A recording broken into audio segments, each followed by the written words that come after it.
Hello and welcome to our discussion on data recovery and disaster management, disaster recovery, cybersecurity. Up until this point, we've talked quite a bit about the electronic health records, some of the IT processes and systems that are in place. Today we're going to discuss a little bit around the downtime, disaster recovery and disaster planning and what that means, and then we're going to go into some discussion. Actually, we're going to look at some external resources around cybersecurity that I've posted on the site for you to review. So without further ado, we're going to discuss this. And the first thing about disaster recovery is we really need to talk about why we have that. Now, obviously, it's good process to have the ability to recover data that you've lost or to prepare for a natural disaster so that you do have the uptime capability. And actually the CFR mandates that the healthcare operations of the facility must be able to continue during a disaster or during an emergency or have these plans in place. And ideally these data backup plans will be electronic, and that the disaster recovery plans and procedures make it as easily as possible to restore data. And we're really talking about this data that's not just PHI, but also organizational data. They also, it's part of HIPAA, but the testing plans are recommended but are not required under HIPAA. Now, as far as risk management, the first thing that we kind of have to look at is the risk management.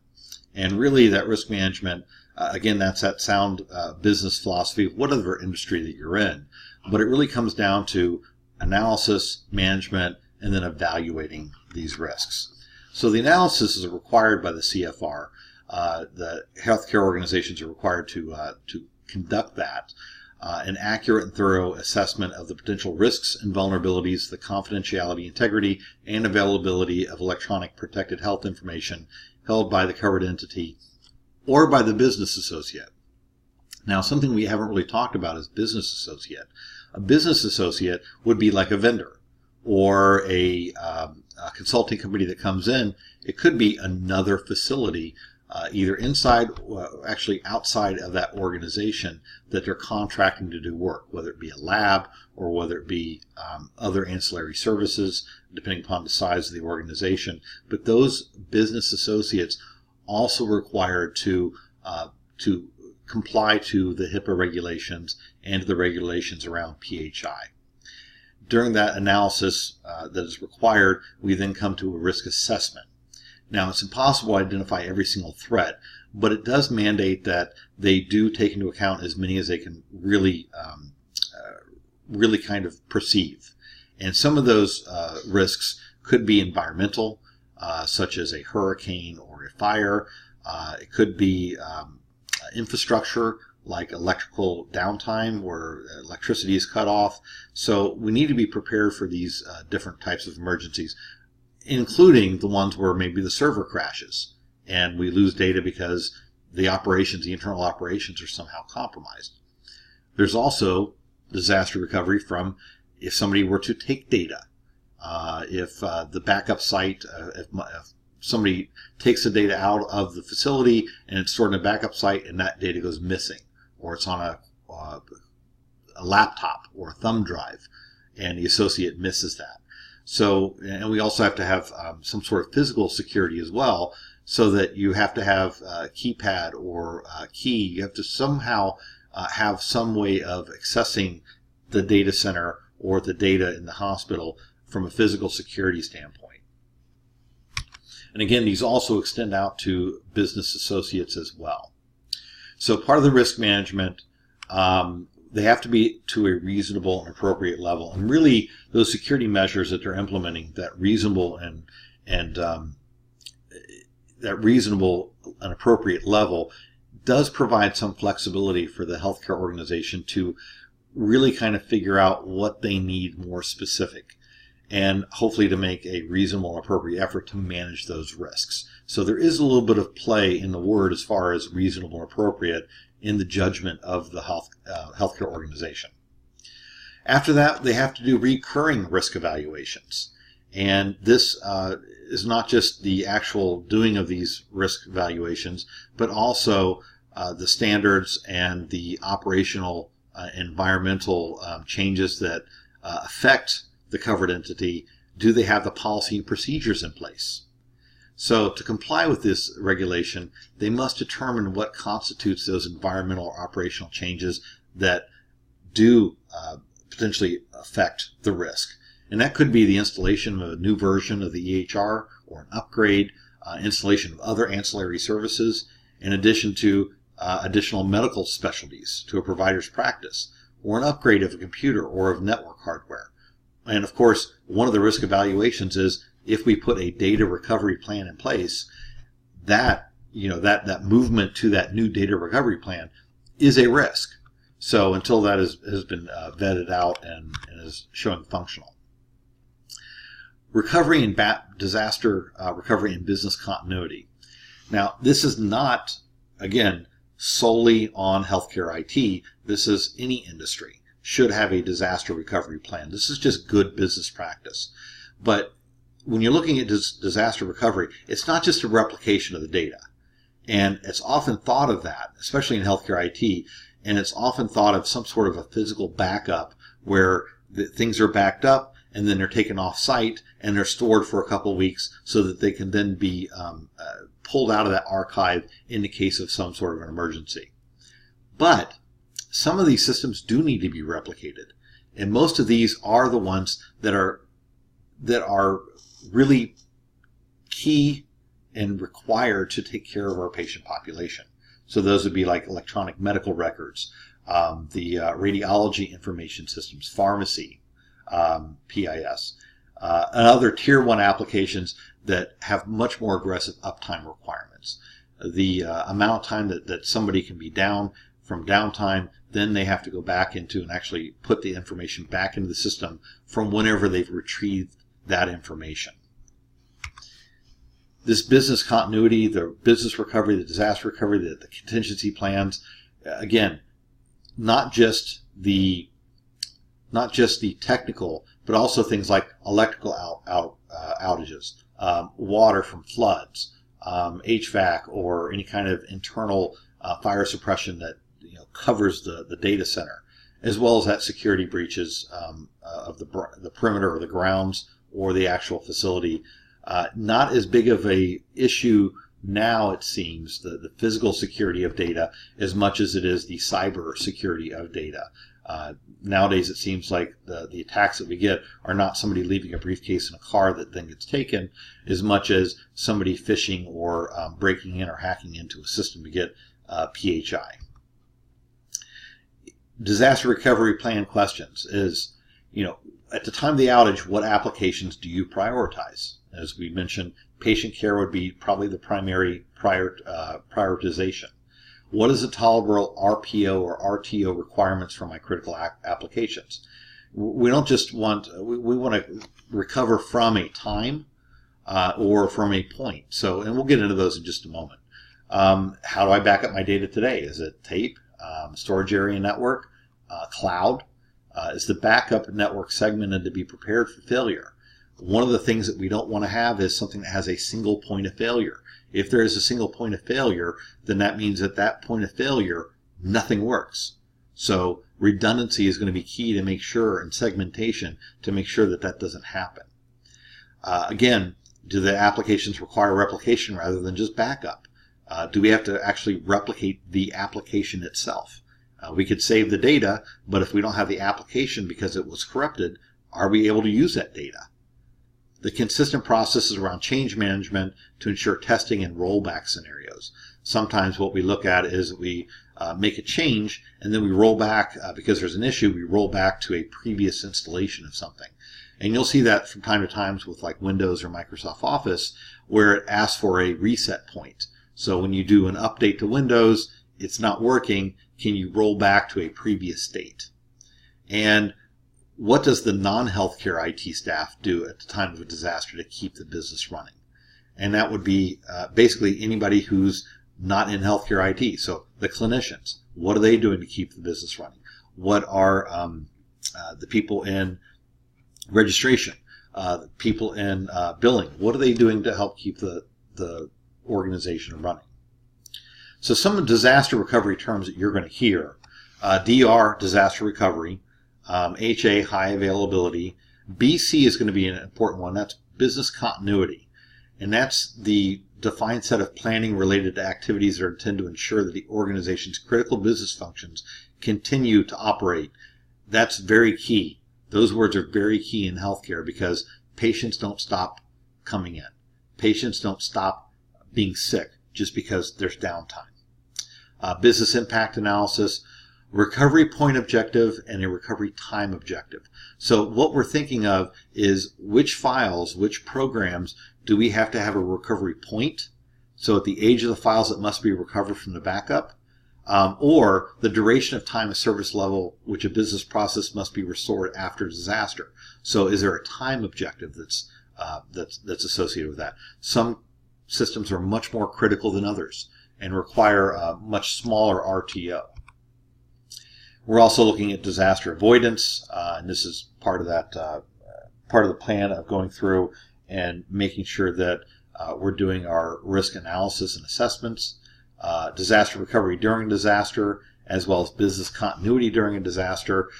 You want to make sure that that you're doing the things that you need to during the disaster while everyone's taking care of their patients. And of course, post-disaster, of how much time does it take to get back to quote-unquote normal operations. So really there's 5 phases to a disaster recovery and business continuity plan in healthcare specifically, and we're going to go through a few of those. Data security and disaster recovery, there could be a whole course on this material. So we're really getting a snippet. I'm not expecting for you guys to come up with a disaster recovery plan, although that would be kind of cool. But the reality is do you have an understanding of kind of what that happens? Because at some point in time in your career, you're going to be probably faced with a situation where there is a disaster, and you're going to be a part of this plan. So that's why we kind of touch base on it so that you have an idea of what's going on. Again, this is not information that's in the book. One of the reasons we don't have any readings this week is because, quite frankly, I think there's 1 or 2 sentences on cybersecurity or on disaster planning, and really very little else in the book. But phase 1, we're going to talk about data collection and technical options. So we're going to collect and review the application portfolio. What do we have in our portfolio of applications and the existing infrastructure and architectures? We're going to review any major application changes and then identify the high availability options to support RTO and RPO. So if we're talking about something that needs high availability, then of course it's going to cost much more money. The recovery point, we're looking at under 5 minutes, and the recovery time to be whole would be less than 24 hours. And when we're looking at the basic recovery service versus continuous availability service, this is definitely a cost thing.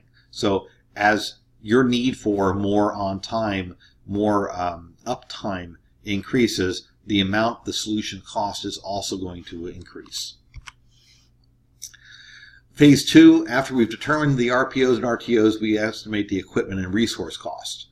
And here's just a table that talks about recovery time objective and recovery point objective. If we're looking for component failure versus facility disaster in under two hours, regional disaster would be under 2 weeks. Such as a flood or a hurricane going through, and we're really looking for no loss of any information. Whereas if we go through to our tier 3, which would be like a learning management system or some of the not as business crucial systems in that tier 3, then it doesn't matter as much how long it takes to recover, just that we do eventually. And of course, during our phase 2 of this, is we're looking at the estimated timeline for implementing these solutions, as well as cost, and potentially utilizing the cloud. Now, with the cloud strategy, the backup as a service, and there's lots of companies out there that provide this, is that they're really, depending upon what your needs are providing things that are either a once in a while backup to almost a continuous backup. And really, when we're talking about something like that, it's very expensive to have that best RTO, RPO. But for some tiered applications, especially the patient-specific ones, it may be worth the money to do that, to have that high uptime, especially if you're in a situation where you are in Houston or you're someplace that is highly affected, New Orleans, any place really along the Gulf or along the coasts with hurricanes, tornadoes coming through, Missouri, Kansas. You may want to have some of this higher uptime and higher cost recovery capability. Phase 3, we have to design the infrastructures for redundancy to support those application tiers we just talked about. Network services, the file services protocols, authentication, and more technical services. Design storage for the logs of virtualization, what things we're going to store on-site versus off-site, whether we're going to use the cloud, ensure that our current systems support disaster recovery, and if they don't, what do we need to do? Client services, the VPN, antivirus, patching, app distribution. Those are all things that will help with some of the softer disaster recovery in the event of like cyber attacks or what have you. And then the last 2 phases is develop some sort of a disaster recovery plan, which would then dovetail into phase 5, which would be develop a business continuity plan. And of course, those will be something that you would test and renew on a annual basis. Kind of a lesson learned, it's ironic that a few years ago, this is back in 2010, FEMA actually did have an issue where the equipment failed and the server just went down, but they were able to save the data. However, they didn't save the software necessary to read the data. So they had all this data, and the funny thing is that the data that was lost, or the access to the data, because the data was still present, it was just the access was lost, included historical data on lessons learned from FEMA's participation in past disasters and best practices. So they followed up with that incident by implementing a data archiving and recovery mechanism that had been planning at the time of the disaster and published lessons learned from its own disaster. It's so funny that we can put together as a healthcare organization, or as really stewards of the public health of our constituents' health, that we put together these plans and we decide not to implement them because of budgetary reasons, and then something hits the fan, and we're like, we had the plan in place, all we had to do was execute it, but because of budgetary reasons or whatever reason, we decided not to, and now we're so much worse off because we chose not to. So I would encourage you that if you are in that area, that disaster recovery and cybersecurity are certainly areas that you definitely need to review and look at. Just a reminder, please review this lecture and the assigned articles, review the video. Cybersecurity is really going to be covered in the articles. There's also an articles video that I've put together. So there is a number of wonderful articles on cybersecurity, particularly pertaining to healthcare. And there's a video. It's actually the CMO of an Israeli hospital. The first minute or so is just his credentials of how awesome he is. But all those issues actually resonate today, even though it was 2017. Again, the book is not going to assist us with cybersecurity or disaster recovery, data recovery. It's just not a topic that they cover, but it's something that I think is extremely important, which is why it's been included in this course. This is going to be a fairly light week for you. Read through the articles, watch the video, watch this lecture. I think that maybe you have an hour, hour and a half of actual study time to do, and then you have your discussion and of course your position paper. But that's all we have scheduled for this week, and then next week we'll move into a different topic. Please, as always, feel free to send me an email or shout out on the learning management system. And thank you very much again for your time. Have a great weekend.